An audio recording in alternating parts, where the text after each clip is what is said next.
Hi hello ஊருக்கு போகலாம் விலாகோட part 3 இது. எங்களோட சாமிக்கு கெடா வெட்டுறதுக்காக தான் நாங்கள் ஊருக்கு போயிருந்தோம். பொங்கல்லாம் வச்சு சாமியெல்லாம் கும்பிட்டு லெமன் மாலை எல்லாமே போட்டு சாமியை நல்லா அலங்காரம்லாம் பண்ணி வச்சுருந்தாங்க. சாமி கும்பிட்டுட்டு பிரேக்ஃபாஸ்ட்லாம் சாப்பிட்டாச்சு. நெக்ஸ்ட்டு மட்டனில் ஒவ்வொரு பார்ட்டாக கட் பண்ணி சமைக்க ஆரம்பிச்சிட்டாங்க. இதை பார்க்கும்போது எப்படி இருந்துச்சுன்னா,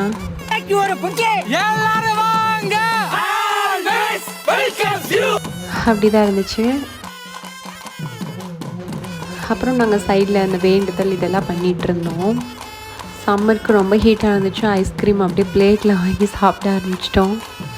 அங்கே என்ன வேடிக்கை பார்த்துக்கிட்டு இருக்கா? சீக்கிரம் வந்து ஜோத்தை போடணே. பாசிட்டு வாங்க மாட்டோம்ல. ஏப்பா சமையல்காரர், குழம்புல மேலாக்க மறக்கிற கொழுப்பு அள்ளிட்டு வந்துடாம நல்லா கரண்டியை கீழே விட்டு கறியா அள்ளிட்டு வா. தேங்க்ஸ் ஃபார் வாட்சிங். பாய்.